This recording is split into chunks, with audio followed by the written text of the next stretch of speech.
পলিসিটা গুরুত্বপূর্ণ। পলিসির ইমপ্লিমেন্টেশন হতে হতে হতে হতে কোথাও কোথাও ছোটোখাটো দুর্নীতি হয়, সেই জায়গাগুলোতে প্রশাসনের মতো ব্যবস্থা নেয়। বিভিন্ন সময়ে ইঙ্গিত দিয়েছেন যে দলের রদবদল হবে এবং হয়তো খুব তাড়াতাড়ি সেই পদ্ধতি শুরু হয়ে যাবে। সমস্ত পর্যালোচনা করে যাকে যেখানে ঠিক মনে করবেন তাকে সেই জায়গায় দায়িত্ব দেবেন। 2026-এর নির্বাচনকে ঘিরে বাংলায় 2026-এ বিজেপি অপ্রাসঙ্গিক হয়ে পড়বে, তারা যতই মেরুকরণ করার চেষ্টা করুক না কেন। কলকাতা মেডিকেল কলেজের স্বাস্থ্যসাথী নিয়ে দুর্নীতি। স্বাস্থ্যসাথীতে যারা রোগীরা ভর্তি হতো তাদেরকে একটি ভাতা দেওয়া হতো, যারা ফিরতো একটা পরিবহন ভাতা 200 টাকা। কিন্তু দেখা যাচ্ছে যারা এই দায়িত্বে ছিল তারা সেই টাকাটাই, যারা হয়তো জানেন না যে এই সুবিধাটি আছে স্বাস্থ্যসাথীতে, সেই টাকাটা তারা আত্মসাৎ করতে, এবং এই কথা ইতিমধ্যে কলকাতা মেডিকেল কলেজের তরফ থেকেই জানানো হয়েছে। কি বলবেন? না, এক স্বাস্থ্যসাথী একটা যুগান্তকারী প্রকল্প। যে কোনো প্রকল্প বা যে কোনো পলিসি যখন নির্ধারণ করা হয় সেটা নির্ধারিত হয় এটা ভেবে যে পলিসির ইমপ্লিমেন্টেশনটা যথাযথ হবে। এখন পলিসিটা কতটা ভালো সেটার ওপর ডিপেন্ড করে হচ্ছে যে সেই সরকার তাদের কি চিন্তাভাবনা, তারা মানুষ সম্পর্কে কি চিন্তাভাবনা করছেন। সুতরাং পলিসিটা গুরুত্বপূর্ণ। পলিসির ইমপ্লিমেন্টেশন হতে হতে হতে হতে কোথাও কোথাও ছোটোখাটো দুর্নীতি হয়, সেই জায়গাগুলোতে প্রশাসনের মতো ব্যবস্থা নেয়। সুতরাং সেক্ষেত্রে আলাদা করে কিছু বলার নেই। এক্ষেত্রেও যদি কিছু এরকম দুর্নীতি হয়ে থাকে তাহলে প্রশাসন যথোপযুক্ত ব্যবস্থা নেবে এবং সেখানে দুর্নীতির কোনো রকম জায়গা ছাড়া হবে না। দুর্নীতিতে যারা জড়িত থাকবে তাদের শাস্তি হবে প্রশাসনিক ব্যবস্থা অনুযায়ী।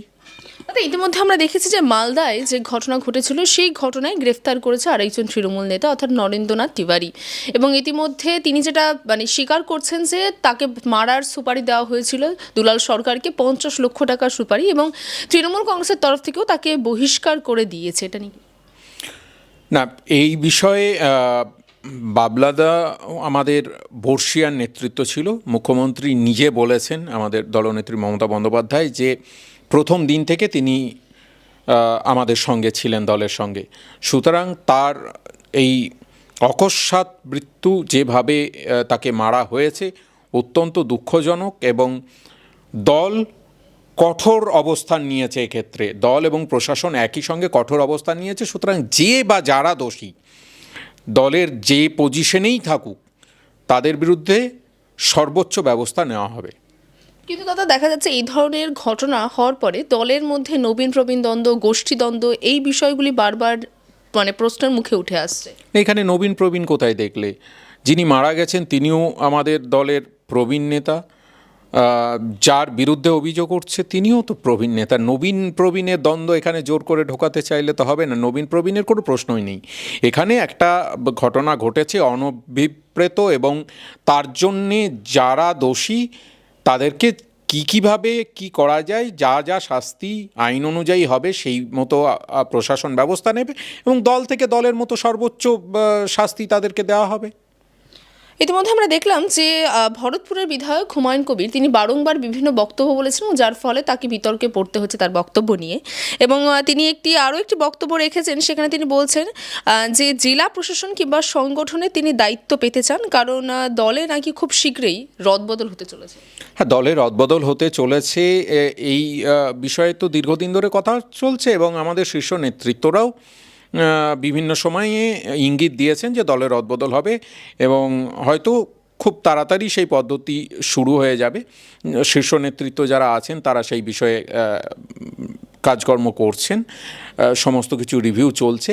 এখন যে কোনো একটা রাজনৈতিক কর্মীর রাজনৈতিক আশা বা আকাঙ্ক্ষা থাকাটা তো অন্যায় নয়। কেউ বলতেই পারেন তিনি একটা দায়িত্ব নিতে চান, কিন্তু বিষয়টা তার ব্যক্তিগত চাওয়া পাওয়ার ওপর কিছু হয় না। দল যদি মনে করে যে কাউকে কোনো জায়গায় দেওয়া প্রয়োজন, তাহলে দলের শীর্ষ নেতৃত্ব আছেন, তারা নিশ্চিতভাবে সকলের উপর নজর রাখছেন, কে কী রকম কাজ করছেন। যাদের যে জায়গায় দায়িত্ব পাওয়ার কথা, নিশ্চিতভাবে তাদেরকে সেই জায়গায় দায়িত্ব দেওয়া হবে।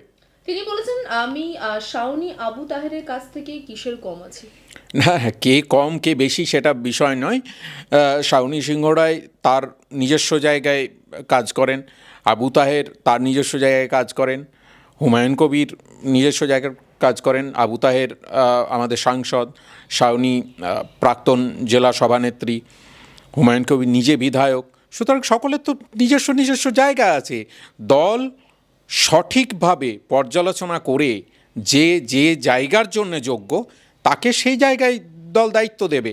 আমি বলতেই পারি, আমার কালকে মনে হতে পারে যে আমি গোটা রাজ্যই চালাতে পারি, কিন্তু আমার মনে হওয়া দিয়ে তো হবে না। সংগঠনের কিছু নিয়ম নীতি আছে, কিছু পদ্ধতি আছে, সেই পদ্ধতি পর্যালোচনা চলছে। শীর্ষ নেতৃত্ব সমস্ত পর্যালোচনা করে যাকে যেখানে ঠিক মনে করবেন তাকে সেই জায়গায় দায়িত্ব দেবেন। 2026-এর নির্বাচনকে ঘিরে আমাদের প্রস্তুতি অলমোস্ট হয়ে গেছে। কিছুদিন আগে আমরা দেখেছিলাম যে শওকত মোল্লা একটি বিতর্কিত মন্তব্য করেছিলেন, মূলত বিধায়ক নওশাদ সিদ্দিকীকে নিয়ে। তিনি নওশাদ সিদ্দিকীকে জঙ্গি বলেছিলেন এবং এই বিষয় নিয়ে এবার আদালতে মানহানির মামলা দায়ের করেছেন শওকত মোল্লার বিরুদ্ধে নওশাদ সিদ্দিকী। সেটা নওশাদ সিদ্দিকী করতেই পারেন, আদালতে যাওয়ার অধিকার সকলের আছে। তবে এরকমভাবে আমার মনে হয় অনেক সময় কি হয়, রাজনৈতিক বক্তব্য দিতে গিয়ে অনেকেই বিভিন্ন রকম মন্তব্য করে ফেলেন। সেগুলো খুব সিরিয়াস ব্যাপার এরকমটা নয়। তবে এরকম মন্তব্য যিনি করেছেন তিনি নিশ্চয় বলতে পারবেন কোন প্রেক্ষিতে করেছেন, কারণ আমি কোন প্রেক্ষিতে করেছেন শওকত মোল্লা সেটা আমি জানি না। তবে রাজনীতিতে অনেক সময় বলেন যেটা বলা হয়তো উচিত না, নিশ্চিতভাবে আমি ব্যক্তিগতভাবে কখনো এই ধরনের মন্তব্য করি না, কিন্তু অনেক সময় অনেক নেতৃত্ব বলে ফেলেন, সেগুলো না বলাটাই বোধহয় যুক্তিসঙ্গত। আমরা দেখেছিলাম দাদা, মুর্শিদাবাদে রাম মন্দির হবে না বাবরি মসজিদ হবে এই নিয়ে একটা প্রতিযোগিতামূলক বক্তব্য রেখেছিলেন অনেকেই। হুমায়ুন কবির তিনি বলেছিলেন বাবরি মসজিদ করবেন, যার সঙ্গে রাজনৈতিক কোনোভাবে কোনো সম্পর্ক নেই। তার পাশাপাশি অন্য দিক থেকে বলা হয় না, সেখানে রাম মন্দির করা হবে প্রতিটি জায়গা নিয়ে। এবং এই বিষয় নিয়ে ইতিমধ্যে অম্বিকানন্দ মহারাজ তিনি বুধবারই মুর্শিদাবাদে বহরমপুর গিয়ে জানান যে 22শে জানুয়ারি রাম মন্দির যে ভিত্তি প্রস্তর স্থাপন হবে। না, কেউ কিছু করতেই পারেন। ধর্মাচরণ হচ্ছে একটা ব্যক্তিগত বিষয় এবং আমাদের সংবিধান ব্যক্তিগতভাবে ধর্মাচরণ করার স্বাধীনতা সংবিধান দিয়েছে, কিন্তু তার সঙ্গে রাজনৈতিক কোনো সম্পর্ক নেই। কোনো ব্যক্তি কোনো কিছু করতেই পারেন, সেটা তার বিষয়। বাংলার রাজনীতিকে যারা ধর্মীয় মেরুকরণের সাহায্যে, বিভাজনের রাজনীতির সাহায্যে, উস্কানিমূলক রাজনীতির সাহায্যে প্রভাবিত করার চেষ্টা করছেন, শুধু একটা কথাই বলবো, বাংলায় 2026-এ বিজেপি অপ্রাসঙ্গিক হয়ে পড়বে, তারা যতই মেরুকরণ করার চেষ্টা করুক না কেন। ইতিমধ্যে আমরা দেখলাম এই রাজ্যে বিকাশ রঞ্জন ভট্টাচার্য এবং কংগ্রেসের যিনি প্রদেশ কংগ্রেস সভাপতি রয়েছেন শুভঙ্কর সরকার, দুজনের মধ্যে বিতর্কিত মন্তব্য। বিকাশ রঞ্জন ভট্টাচার্য তিনি বলছেন যে ইমার্জেন্সি একটি কালো অধ্যায় ছিল এবং কংগ্রেসের মধ্যে এখনও আছে যারা আরএসএস এর হয়ে কথা বলে। অন্যদিকে এই পরিপ্রেক্ষিতে শুভঙ্কর সরকার তিনি বলছেন যে বিকাশ রঞ্জন ভট্টাচার্য এ ধরনের মন্তব্য করার আগে তাকে রাজ্যসভায় আগে পদত্যাগ করা উচিত। এটা নিয়ে কি বলবেন? কারণ আপনারা মূলত বামফ্রন্ট থেকে শুরু করে কংগ্রেস, তৃণমূল কংগ্রেস প্রত্যেকে ইন্ডিয়া জোটের অংশ হয়ে রয়েছেন। এইটা তো তাদের নিজস্ব দুটো দল নিয়ে, সিপিআইএমের এক নেতৃত্বের সঙ্গে প্রদেশ সভাপতি, কংগ্রেসের প্রদেশ সভাপতির একটা বাদানুবাদ বা বিতর্ক। সেখানে তৃণমূল কংগ্রেসের বক্তব্য কিছু থাকা উচিত বলে তো আমি মনে করি না। আমার বক্তব্য হচ্ছে তৃণমূল কংগ্রেস মানুষের সঙ্গে কাজ করে, সারাদিন মামাটি মানুষ নিয়ে আমরা রাজনীতি করি। তারা নিজেদের মধ্যে এরকম লড়াই ঝগড়া না করে সেই সময়টা যদি একটু মানুষের সঙ্গে দেন, তাহলে বাংলায় বিরোধী রাজনীতির যে পরিসর আছে সেই জায়গায় বিজেপিকে সরিয়ে তারা আসার কথা চিন্তাভাবনা করতে পারেন। কারণ বাংলায় সরকার গড়বে 2026-এ সেটা মানুষ স্থির করে ফেলেছে। তৃণমূল কংগ্রেস অনেক এগিয়ে আছে, কয়েক যোজন এগিয়ে আছে, তার অনেক পিছনে সেকেন্ড, থার্ড, ফোর্থ এইসব নিয়ে লড়াই চলছে। তো আমি একজন বিজেপি বিরোধী, আদর্শগতভাবে বিজেপি বিরোধী রাজনৈতিক কর্মী হিসাবে সবসময়তেই চাইব যে ইভেন বিরোধী দল হিসেবেও বাংলায় বিজেপির জায়গায় অন্য কেউ গেলে তো ভালোই লাগবে আমার। তাদের নির্বাচন নিয়ে যখন কথা উঠলো, আমরা জানি যে দিল্লিতে নির্বাচন রয়েছে সামনে এবং সেই নির্বাচনে ত্রিমুখী লড়াই চলছে। এবার কংগ্রেস, আম আদমি পার্টি এবং বিজেপি, আপনারা কোন দলকে নিয়ে আশাবাদী আছেন? কারণ কংগ্রেস এবং আম আদমি পার্টি দুটোই ইন্ডিয়া জোটের অংশ।